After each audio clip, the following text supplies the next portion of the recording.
Baik, bismillah, alhamdulillah, salatu wassalamu ala rasulillah.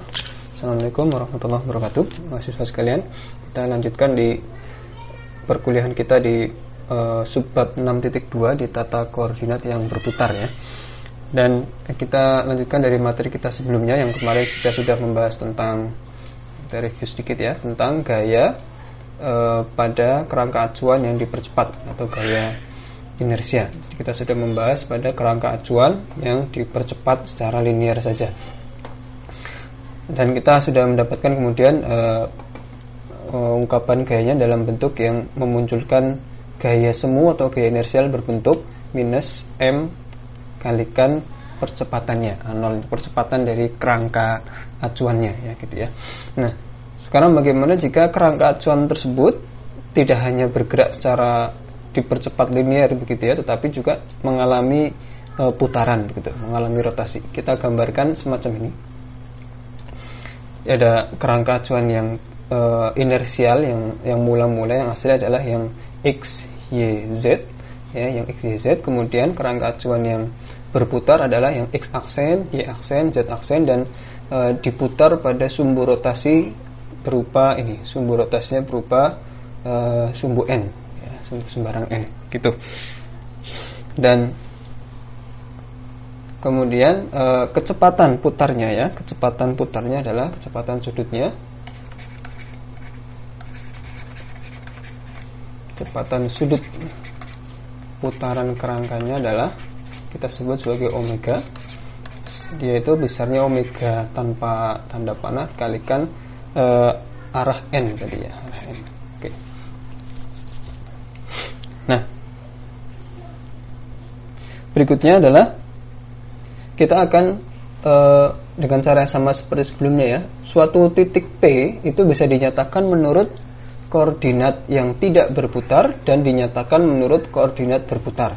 Kebetulan karena titik asal dari kedua koordinat itu sama-sama di sini gitu. Jadi suatu titik P itu memiliki vektor yang sama ya, hanya penyebutannya kita bedakan. Kalau yang di koordinat tidak berputar namanya R, di koordinat yang berputar namanya R aksen. Jadi R sama dengan R aksen, yaitu vektor yang merah ini. Sehingga kalau kita tuliskan R sama dengan R aksen dan kita nyatakan dalam koordinatnya masing-masing, yang ini tentunya di koordinat biasa ya. Jadi dia ada di posisi I topi ini vektor satuan arah X sebesar X ditambah J topi ke arah Y ditambah K topi ke arah sebesar besarnya Z. Kemudian yang di sini karena dia ada di kerangka acuan yang berputar, kita sebut dengan sebutan koordinat yang berputar itu sebutannya aksen, kita sebut sebagai I topi aksen gitu ya. Besarnya adalah X aksen, J aksen, Y aksen ditambah K topi aksen, K besarnya Z aksen. Ini vektor kedudukannya.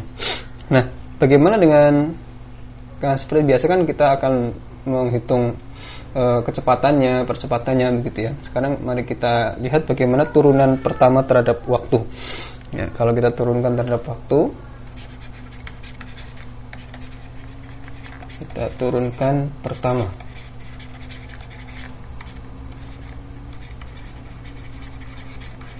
Terhadap waktu. Maka tentu yang suku sebelah ini, karena ini IJK itu konstan ya, tidak berputar, dia tetap. Yang kena turunan terhadap waktu adalah dx dt, dy dt, dz dt. Gitu ya. Jadi yang sebelah sini akan menjadi I dx dt ditambah J dy dt ditambah K dz dt. Ini suku sebelah kiri akan berbentuk semacam itu. Nah, sebelah kanan ini dua-duanya ini I juga ikut berputar terhadap waktu, ikut berubah ya. Yang X besarnya juga berubah karena kita lihat koordinatnya ini kan berubah ya. X aksen, Y aksen, Z aksen berubah terhadap waktu sesuai dengan putaran omeganya. sehingga kalau kita turunkan satu suku ini, dia akan jadi dua suku. Kita akan dapatkan dua suku. Nah, suku pertama adalah yang berbentuk vektor I aksennya dibiarkan, kita turunkan dx aksennya. Nanti suku yang kedua bentuknya adalah saya tulis di bawah ya, yaitu bentuknya x aksennya dibiarkan, kita tulis di depan, kemudian vektor I-nya yang diturunkan terhadap waktu, gitu ya. Dan ini akan ada untuk yang J dan untuk yang K tentunya. Untuk yang J kita dapatkan dengan cara yang sama. Untuk yang K aksen juga demikian, di Z aksen titik, Y aksen di J aksen dt,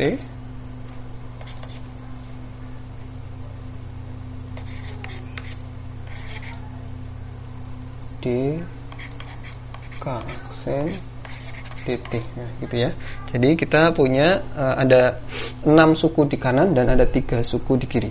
Kalau kita sederhanakan penulisannya, ini yang sebelah kiri tentunya kita tuliskan dengan ini adalah ada kecepatan arah X pada arah X, kecepatan arah besar kecepatan arah Y pada arah Y, maka yang sebelah kiri ini hanya adalah vektor V, vektor kecepatan ya, suku kiri ini. Nah, ini tentu mudah. Nah, bagian yang kanan juga, yang ini 3 suku pertama ini adalah kecepatan pada koordinat aksen. Jadi kita sebut sebagai V aksen, ya 3 suku pertama itu. Nah, yang 3 suku terakhir ini yang belum bisa kita sederhanakan. Kita perlu cari cara menuliskannya. Nah, kita tuliskan sebagaimana biasa ya, X aksen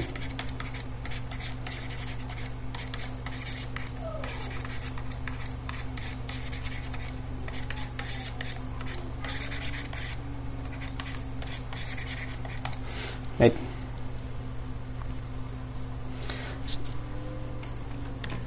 Ya, berikutnya kita akan mencari cara untuk menyatakan 3 suku yang terakhir ini dengan cara yang lebih elegan dan juga yang lebih dapat kita pahami begitu ya, dengan interpretasi yang lebih baik.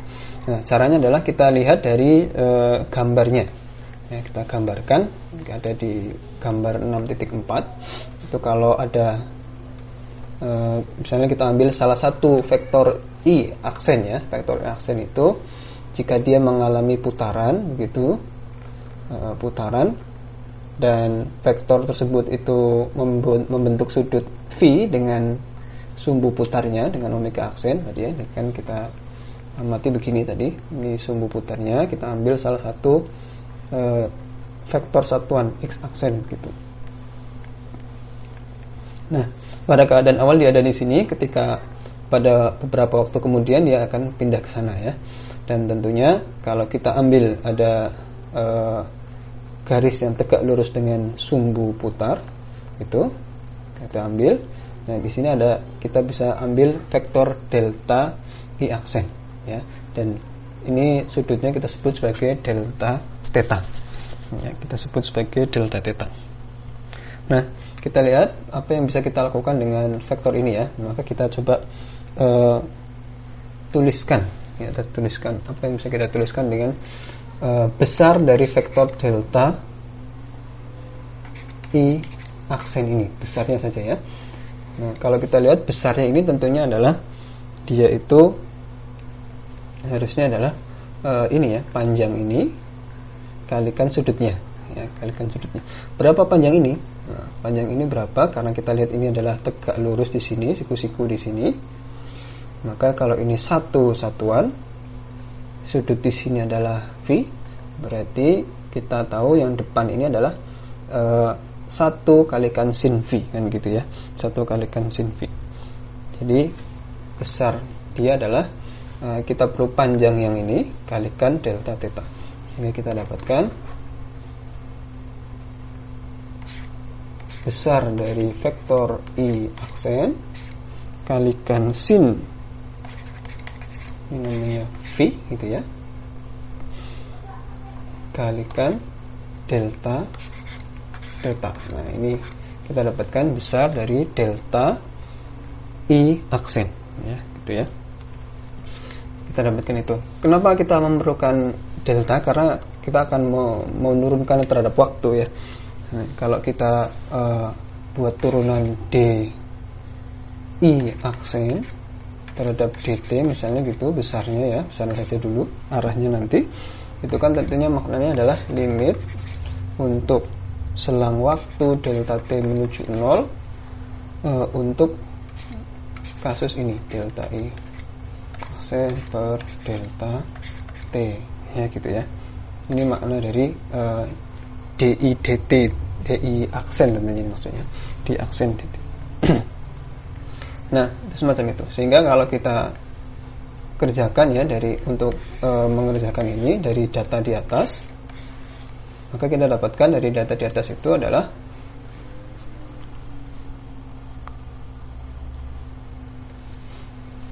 bagian yang kanan ini ya, dibagi dengan delta t lalu dilimitkan ya, gitu ya, sehingga kita dapatkan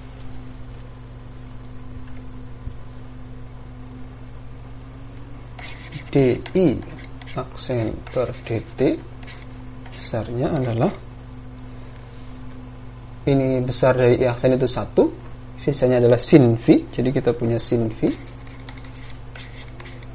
lalu ada delta theta per delta t, limitkan, kita punya d theta per dt ya, gitu ya. Nah, apa itu d theta dt? Nah, itu perubahan sudut ini itu adalah sesuai dengan kecepatan sudut dari omeganya ini kan gitu ya, perubahan sudut itu. Sehingga apa itu d theta dt ini adalah besar omega itu sendiri. Nah, jadi ini adalah omega, maka kita tuliskan sebagai sin v omega kalikan omega ya, sin v kalikan omega. Jadi kita sudah dapatkan nih besar kecepatan di aksen per dt aksen ya, kita sudah dapatkan vektor ini besarnya dulu ya, sin v kalikan omega. Nah, berikutnya bagaimana kita mendapatkan arahnya ya, kan kita yang kita perlukan adalah di aksen per dt, ini kan vektor gitu ya. Nah, kita sudah dapat besarnya, sekarang tinggal arahnya. Arahnya sekarang adalah kita perlu mencari tahu kemana arah dari di aksen per dt ya, kemana arahnya. Nah, di aksen dt ini kan berarti adalah arah dari, sebenarnya arah dari perubahan kecil delta ini, delta i aksen ini. Nah, kalau kita lihat arah dari delta i aksen untuk selang waktu yang sangat kecil itu pasti adalah dia itu akan mengarah ke dalam bidang, karena kita lihat kalau ini omeganya di bidang, i aksen itu ada di bidang, maka arah delta i aksen itu masuk ke dalam bidang gitu ya. Jadi arah delta i aksen itu adalah dia tegak lurus dengan omega, juga tegak lurus dengan i aksen ya. Dia akan tegak lurus dengan i aksen itu sendiri. Nah, bagaimana menyatakan arahnya? Maka arahnya itu bisa kita nyatakan sebagai perkalian vektor antara vektor arah omega, arah n tadi ya, dikalikan dengan vektor arah i aksen. Nah, tadi. Maka kita bisa tuliskan vektor ini, hasil akhirnya adalah tadi besarnya ini sin v kalikan omega. Kemudian arahnya adalah arah n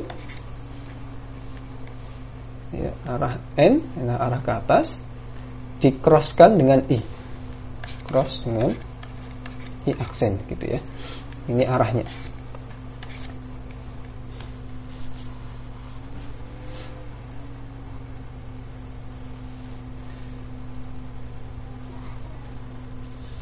Ya, namun perlu kita perhatikan ya, perlu hati-hati ketika kita mengkalikan vektor n dikalikan dengan vektor, dicrosskan dengan vektor i aksen itu kan hasilnya adalah, ini hasilnya sebenarnya adalah ada 1 kalikan 1, tapi ada sudutnya ini ya, ada, dia itu memunculkan sudut sin v, ada tambahan sin v tambahan gitu.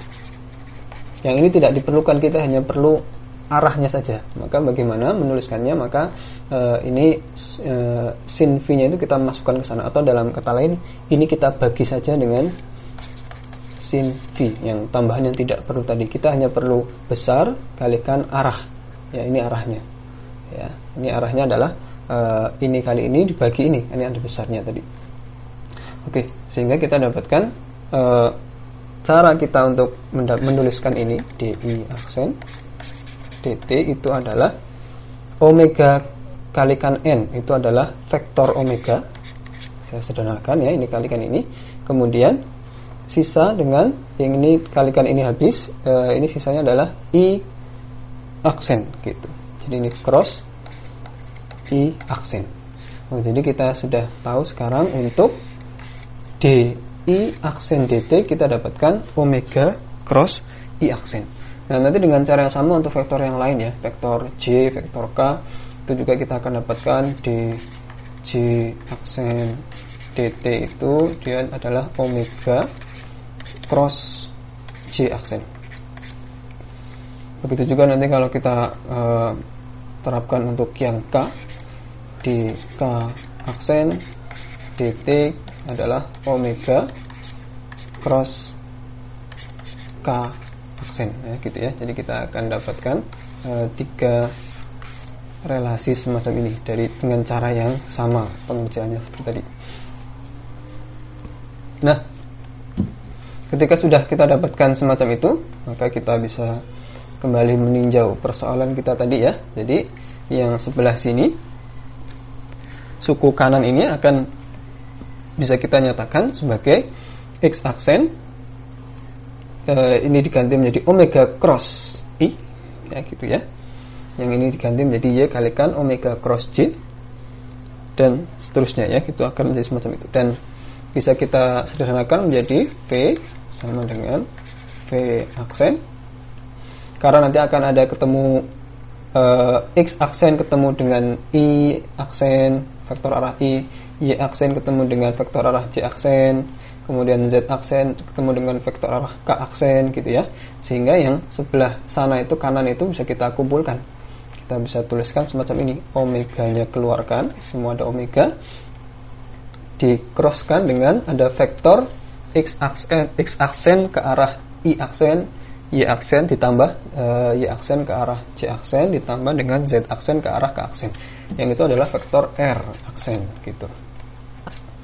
Nah, jadi kita punya sekarang relasi yang lebih lebih kompak gitu ya, lebih padat gitu, bentuknya semacam ini. Ya, ini ya, ini adalah kaitan yang penting yang akan kita pergunakan nanti. Jadi kecepatan pada koordinat tak berputar atau koordinat yang inersial, kerangka inersial itu adalah kecepatan menurut koordinat putar ditambahkan kecepatan sudut dari putarannya kalikan dengan koordinatnya di koordinat putar itu ya. Nah, kita bisa juga menyatakan secara umum ya, untuk vektor sembarang nanti kalau R-nya nanti kita ganti dengan vektor yang lain, kita bisa menuliskannya dengan bentuk operator semacam ini. Dan ini operator yang yang penting kita dapatkan pada tema ini adalah operator dr dt pada koordinat tetap itu adalah dr aksen dt pada koordinat putar ditambah dengan omega cross R aksen. Nah, dan suku sebelah kanan itu bisa kita keluarkan operator turunannya, jadi bentuknya gini saja, dt pada koordinat putar ditambah omega cross kena dengan vektor R aksennya. Ini dalam bentuk operator ya, ini operator ya. Nah, ini kalau kita ganti misalnya, bagaimana kalau kita ganti dengan R-nya ganti dengan omega ya, R-nya ganti dengan omega, karena tadi kan ini R sama dengan R aksen kan gitu ya. Kalau Kalau untuk kasus khusus vektornya kita ganti dengan omega, maka kita dapatkan di sebelah sini jadi untuk omega ya, untuk R diganti menjadi omega, maka kita dapatkan sebelah kiri adalah d omega dt tetap, sebelah kanan menjadi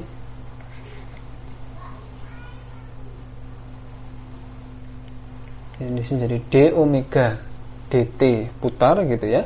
Nah, sebelah sini jadi omega cross omega. Nah, ada omega dikalikan dengan dirinya sendiri. Nah, suku sebelah sini pasti selalu 0 kan gitu ya. Sisanya adalah suku yang pertama saja. Jadi di sini ada d omega dt putar gitu. Di koordinat yang berputar. Jadi pada kasus omega dia memiliki turunan kecepatan sudut yang sama untuk putaran dari omeganya itu. Oke ya. Baik, kemudian teman-teman semua, kalau vektor R-nya kita ganti dengan vektor umum gitu ya. Kan tadi R, kalau kita lihat gambar di atas, kita kembali ke gambar di atas. Vektor R ini, R sama dengan R aksen ya. Kalau kita ganti dengan vektor lain, Q misalnya, vektor Q yang lebih umum, sehingga kita dapatkan nanti adalah d Q dt tetap itu sama dengan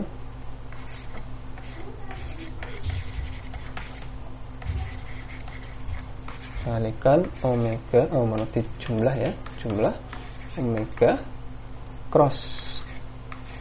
Saya tuliskan di sini vektornya bukan Q aksen tapi Q saja, karena dia adalah Q-nya kan sama dengan dirinya sendiri kalau kita ambil vektor Q yang lain ya. Gitu ya. Baik. Oke. Itu sampai di situ. Kemudian berikutnya adalah kita bisa menerapkan operator ini kepada V gitu ya, kepada V. Karena tadi kita sudah dapatkan V turunannya. Kan setelah itu biasanya kita perlu mencari bagaimana percepatannya. Nah, caranya adalah kita kerjakan operator tadi d v dt tetap gitu, itu dikerjakan pada dv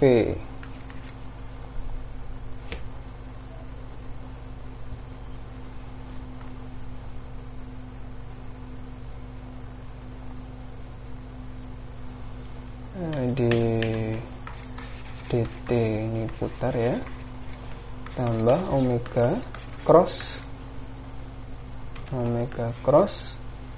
ini nanti kena ke V ya, kena ke V sendiri ya. Lalu kemudian triknya adalah di sini, karena di V ini ketika dia berada di koordinat putar, ketika V itu berada di koordinat putar, dia itu mengalami transformasi semacam ini ya. Kalau di koordinat tetap dia tetap, tapi kalau di koordinat putar dia mengalami transformasi semacam ini, sehingga sebelah kanan ini nanti V-nya diganti menjadi V aksen plus omega cross R aksen gitu ya. Nah itu. Nah, sehingga kemudian nanti ini akan ada perkalian antara dua suku kalikan dengan dua suku juga ya, yang akan menghasilkan, kita tuliskan hasilnya secara cepat gitu ya. Hasilnya adalah dv dt tetap itu akan menghasilkan dv aksen dt putar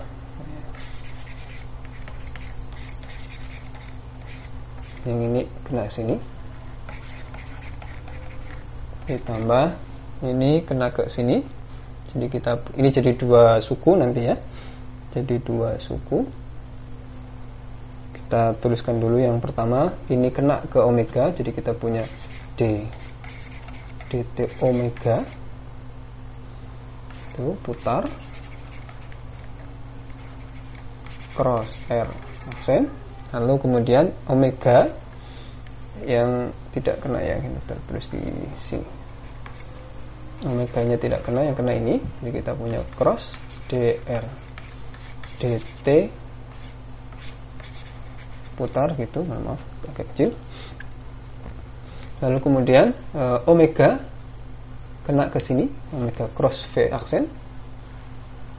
Omega kita tambahkan omega cross V aksen. Lalu kemudian ditambah dengan omega cross R aksen. Omega cross R aksen, ya gitu ya. Dan kalau kita perhatikan yang di sini dr aksen per dt putar, jadi turunan dari vektor r aksen pada koordinat putarnya itu sendiri, gitu ya. Jadi ini turunan dirinya terhadap koordinatnya sendiri. Ya, maka yang di sini adalah d, ini adalah v aksen. V aksen gitu ya. Oh, jadi suku ini omega cross V aksen, ini juga omega cross V aksen. Jadi akan ada dua omega cross V aksen. Sehingga kalau kita tuliskan ini sebagai A, maka ini adalah percepatan menurut koordinat inersial yang tidak berputar. Yang ini percepatan menurut koordinat berputar, A aksen. Kemudian yang di sini adalah omega dot, ya, omega dot pada koordinat putar dt. Dan karena ini tadi kita dapatkan omega dot menurut koordinat putar dan koordinat tetap itu sama ya tadi ya. Ini sama. Jadi kita bisa tuliskan tanpa ada kesulitan, yaitu tanpa ada ambiguitas. Kita bisa selalu menuliskan omega dot gitu ya. Selalu sama. Cross R aksen. Lalu ditambah dengan ini ada dua omega cross V aksen, dan ditambah dengan omega cross R aksen, ya gitu ya. Nah, sehingga kita dapatkan sudah bentuk percepatan pada dua koordinat. Ya, kalau kita tambahkan dengan percepatan, kalau koordinat itu mengalami percepatan linear, ya nanti kita tinggal tambahkan dengan plus A besar 0 tadi ya. Kalau bisa berikan tanda kurung gitu, plus A besar 0 gitu. Jika kita mengerjakannya sebagaimana kalau kita anggap ada suku sebagaimana kasus 6.1 yang ini ya. Ada A0 di sini. Ya. Kalau ada pergeseran koordinat gara-gara itu, tapi kan belum ada ya. Nah,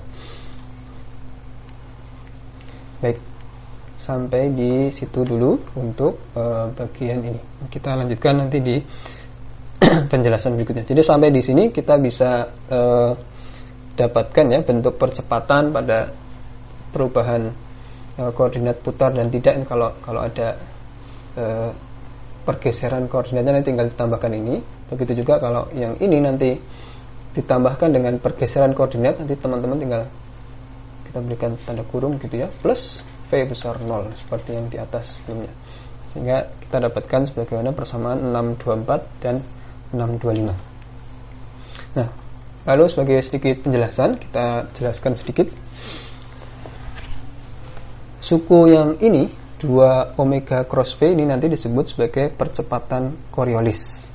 Ya, kalau dia memiliki kecepatan pada koordinat tersebut, dia akan merasakan suku koordinat Coriolis. Arahnya kemana? Arahnya adalah tegak lurus dengan omega dan tegak lurus dengan kecepatannya dia, gitu.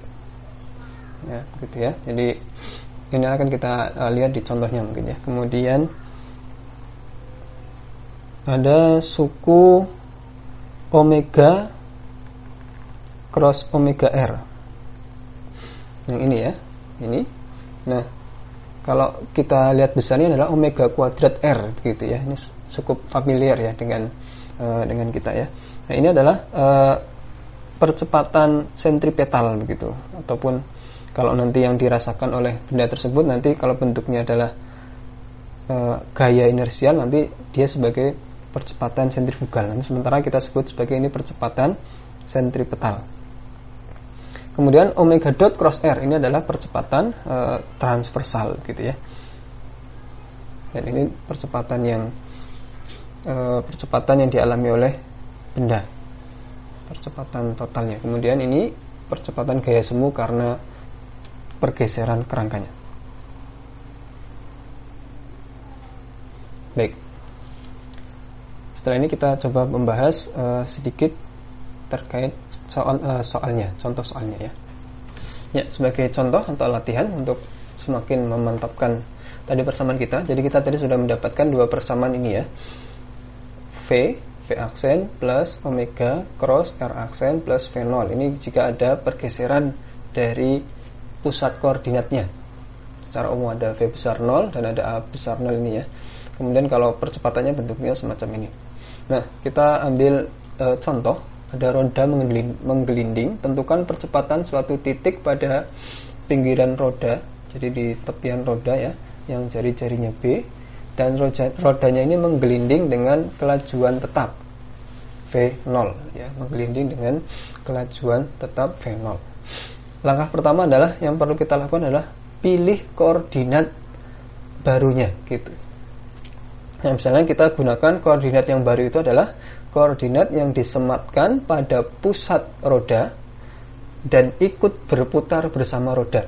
Ya, hati-hati ya. Jadi koordinat baru kita adalah dia ikut berputar bersama roda, sebagaimana gambar ini. Ini koordinatnya. Jadi kita sematkan. Ini koordinat baru. Z-nya itu ke arah sana keluar, dan X aksen, Y aksen ini nanti akan ikut berputar bersama roda gitu. Akan ikut berputar bersama roda. Nah, kita ditanyakan berapakah percepatan suatu titik pada pinggir ya gitu ya. Ya katakanlah kita pilih titik P saja di sini ya. Titik P ini berarti dia pada arah X aksen. Gitu. X aksen ikut berputar nanti ya. Oke. Lalu apa yang kita perlukan? Kita perlukan adalah tentunya data dari titik P ini. Nah, titik P itu misalnya kedudukannya di mana? P itu R aksennya adalah ada di sejauh jaraknya dari pusat koordinat adalah sejauh B. Jari-jari roda kan B. Kemudian arah vektornya adalah I aksen. Nah, ini mudahnya kita memilih P itu ada di arah pada X aksen. Kemudian berikutnya adalah percepatan dari titik ini. Percepatan titik ini. Nah, kecepatannya juga ya. Karena titik ini bersama dengan koordinatnya itu jaraknya selalu tetap ya, dan juga menurut koordinat itu dia tetap terus, koordinatnya kan ikut berputar, jadi kecepatannya juga 0, percepatannya aksennya juga 0 gitu ya. Oke. Lalu data berikutnya yang kita perlukan adalah, kita lihat lagi tentunya ya. Ini sudah, yang bagian ini kita sudah dapatkan omega dot, karena menggelindingnya dengan kecepatan kelajuan yang tetap, maka ini harusnya adalah turunannya 0. Ini habis. Kemudian kita perlu nanti omega, bisa kita cari. Kemudian yang suku ini sudah ya, tinggal R aksen sudah. Ini 0 tapi ya, V aksen 0. Jadi kita nanti hilang 1, 2, ini habis. Ini hilang karena V aksen. Kemudian yang di sini akan utuh ini karena omega ada, R aksen ada, dan yang ini adalah percepatan dari pusat koordinat terhadap kerangka acuan inersial ya, pada hal ini ya terhadap lantai gitu, terhadap tanah gitu ya. Nah, ini juga 0 juga karena melaju dengan kelajuan tetap. Oh, jadi kita hanya sisa satu suku saja terakhir ini ya, suku nomor 4 ini. Maka berikutnya mari kita cari omeganya ya. Omeganya adalah karena ini menggelinding sempurna, omeganya itu adalah kelajuannya dibagi dengan jari-jarinya.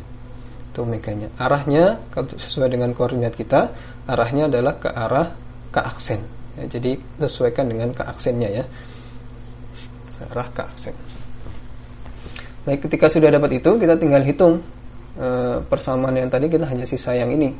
Kita hitung ini adalah K aksen, V0 per B cross K aksen, V0 per B kalikan V aksen. Mohon maaf, ini bukan V aksen, ini harusnya R aksen ya. Ini salah ketik, ini R aksen. Dan ini arahnya adalah ke arah I aksen sebesar B. Kalau kita kerjakan, kita dapatkan V0 kuadrat per B ya. Kemudian arahnya K aksen kalikan K aksen, kan tidak bisa kita, maka ini perlu tanda kurung begini ya, hati-hati. Kita tidak bisa mengerjakan ini dulu karena pasti hasilnya 0, maka kerjakan belakang dulu. Jadi omega cross R aksen, omeganya ke sana, R aksennya ke atas. Jadi omega cross R aksen itu adalah hasilnya adalah ke arah Y, ke arah J ya, ke arah J. Kemudian baru K aksen kalikan J aksen, K aksen kalikan J aksen ya, hasilnya adalah ke bawah, hasilnya adalah ke min I aksen. Jadi hasilnya adalah percepatan dari benda itu menurut koordinat inersial menurut orang di luar itu, berkat bantuan koordinat baru yang kita tempelkan pada roda yang berputar, kita ikut koordinat baru itu ikut berputar bersama roda, kita bisa mendapatkan percepatan dari titik itu, yaitu adalah V0 kuadrat per D ke arah minus I aksen, ke arah pada saat ini ke arah bawah. Nah, ke arah bawah, titiknya ada di atas, dia ke bawah. Kalau nanti kita pakai titik yang lain di sini, dikerjakan dengan cara sama, di arahnya akan ke pusat sana, ke pusat. Kalau ada di bawah sini arahnya ke atas gitu ya.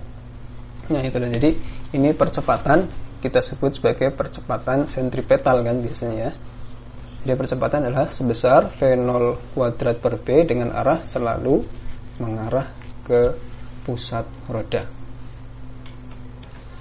Ya, berikutnya adalah contoh 6.5 yang bisa teman-teman pelajari sendiri, kita berikan hintnya saja.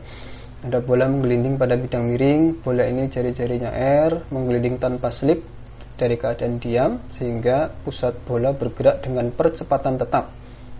Ya, sebut saja percepatannya sebesar V gitu ya, tidak perlu tahu berapa besarnya, tapi V saja begitu.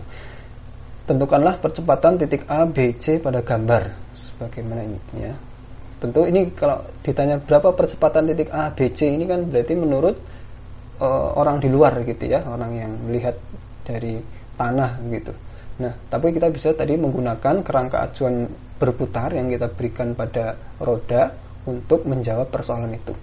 Nah, kita ambil koordinat yang sama sebagaimana sebelumnya, yaitu koordinat yang kita tempelkan ke pusat roda dan ikut berputar gitu ya, sehingga nanti setiap titik A, B, C itu vektor R-nya ada, tapi vektor V dan vektor percepatannya 0 gitu ya. R-nya ada dan vektor kecepatan dan percepatan aksen terhadap dirinya sendiri itu 0 gitu ya.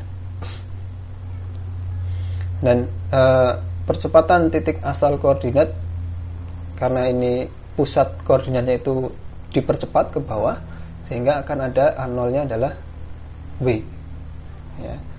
Nah, kemudian omega dotnya juga ada sekarang, omega dotnya adalah A per R kan ya, percepatan bagi R, jadi W per R. Jadi kaitan ini karena menggelinding tanpa slip. Kemudian sudah dapat itu, omeganya berapa? Omeganya tinggal kalikan dengan T gitu ya, kalikan dengan T. Nah, kemudian nanti masukkan ke persamaan 625 sehingga nanti bisa dihitung untuk masing-masing titik ya gitu ya, akan ada nilai-nilai itu masing-masing. Baik, selamat mencoba, selamat dipelajari. Sekian, terima kasih pada pertemuan yang ini. Nanti akan menyusul dengan pembelajaran berikutnya. Terima kasih. Assalamualaikum warahmatullahi wabarakatuh.